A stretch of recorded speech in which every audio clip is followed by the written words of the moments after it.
जय श्री कृष्ण। स्वागत है आप सभी का मेरे एच.एस. भारद्वाज यूट्यूब चैनल पर। आज मैं आपको अधिक मास के 23वें अध्याय की कथा सुना रहा हूँ। कथा बहुत ही सुंदर है और राजा चित्रबाहु की कथा है। इस कथा से सुनकर के बड़ा ज्ञान मिलेगा और जाने अनजाने में किए गए सारे पापों का नाश भी हो जाता है। हर मनोकामना पूरी होती है। आप कथा को पूरा सुनें।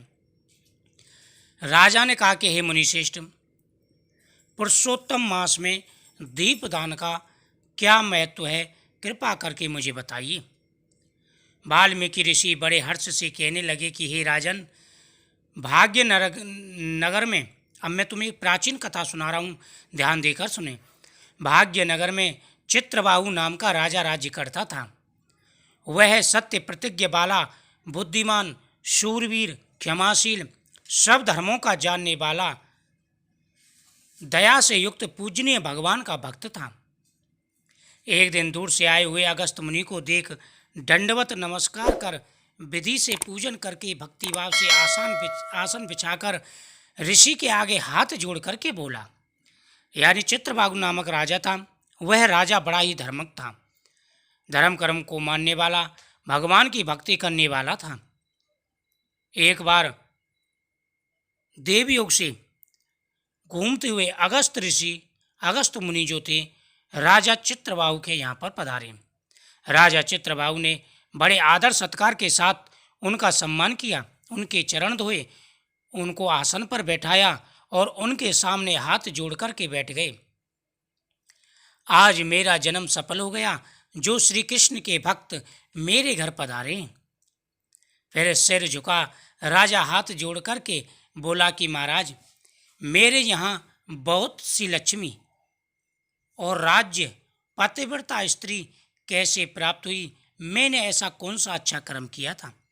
और उन्होंने अगस्त मुनि को सामने बैठाकर हाथ जोड़कर के कहा कि हे मुनि, कृपा करके मुझे ये बताइए कि पतिव्रता स्त्री, इतना बड़ा राज्य धन मुझे किस कर्म से मिला है?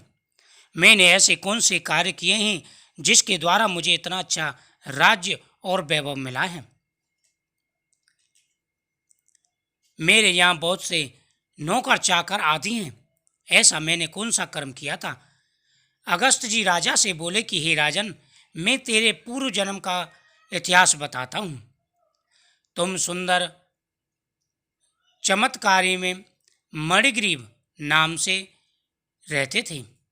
तू नास्तिक था, दुष्ट चरित्र वाला, कृतज्ञ, खोटी नीति वाला, परंतु तेरी यह जो स्त्री थी, यह बहुत ही पतिव्रता थी, भाग्यशाली थी और भक्ति में लगने वाली थी। तू पाप कर्म करने वाला, जाति वालों और भाई बंधुओं से त्यागा हुआ था। राजा ने भी तेरा सब धन छीन लिया, फिर जो बचा हुआ था वह तेरा धन कुटुंबियों ने छीन लिया था। हे राजन, सब चले जाने पर तुमको बड़े भारी धन की इच्छा हुई। धन के नाश होने पर, अत्यंत उद्विग्न मन होने पर भी इस पतिव्रता स्त्री ने तेरा त्याग नहीं किया। हे राजन, इस तरह उस वन में तू रहता था। एक दिन मणिग्रीव धनुष उठा मृग के मांस के लिए बहुत से सिंह मृगों से भरे हुए वन में गया। उस मनुष्य रहित वन के मार्ग में उग्रदेव नाम से प्रसिद्ध मुनि दिशा भूलकर दोपहर होने से अत्यंत पीड़ित होकर मूर्छित हो वहां पर गिर पड़े। हे राजन, जब तुम्हारा सारा धन छीन लिया गया और तुम्हारे पास कुछ भी नहीं बचा, तो तुम घने वन में चले गए और एक बार बाण उठा करके मृगों से भरे हुए जंगल में, वन में आप गए।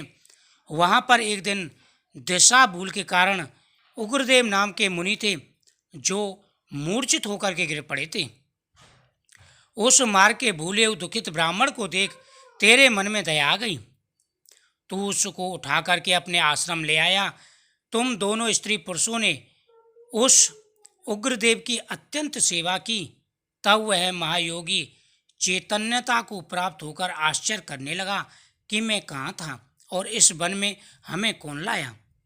हे राजन, जब उस उग्रदेव मुनि को गैरोस देखा, मूर्छित तुमने देखा, तो तुम्हारे मन में दया आई और तुमने मूर्छित उग्रदेव की सेवा की और उनको उठा करके अपने आश्रम में लाए। तब उस ऋषि को मूर्छा खुली तो वो कहने लगा कि मैं तो जंगल में था और यहाँ पर कैसे आया, तुम कौन हो सो मुझे बताइए, क्योंकि बुद्धिमान ब्राह्मण को बिना किसी के जाने किसी के यहाँ पर रुकना नहीं चाहिए। मणिग्रीव बोला कि हे मुनिवर, मैं भाई बंधुओं द्वारा जाति के लोगों से त्यागा हुआ मणिग्रीव नाम का शूद्र हूँ। उग्रदेव ने शूद्र के वचनों को सुनकर अत्यंत प्रसन्नता से वहाँ पर फलार किया। तब मणिग्रीव बोला कि हे मुनिश्रेष्ठ, मनुष्य रहते बिना जल के दुष्ट सिंह व्याघ्रादि जंतुओं से परिपूरित इस महावन में आप कहाँ से आए।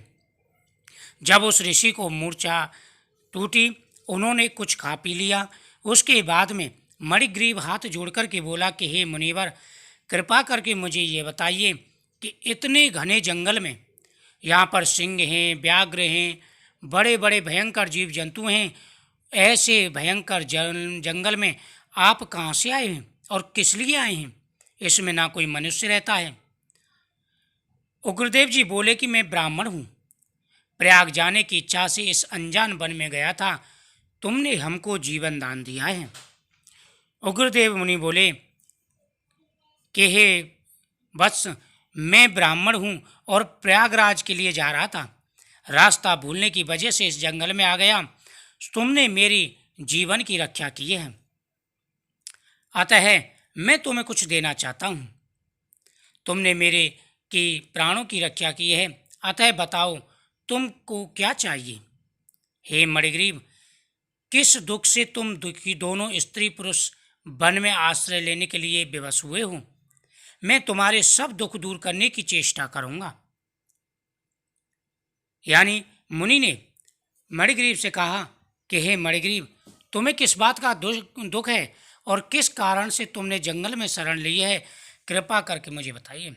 अगस्त ऋषि बोले कि इस तरह स्त्री के सामने गुरुदेव के वचनों को सुनकर मणिग्रीव मुनीश्वर की प्रार्थना करते हुए और अपनी दरिद्रता रूपी समुद्र से पार उतरने के लिए अपने अत्यंत भयंकर अनेक कर्मों को मुनि के सामने कहने लगे।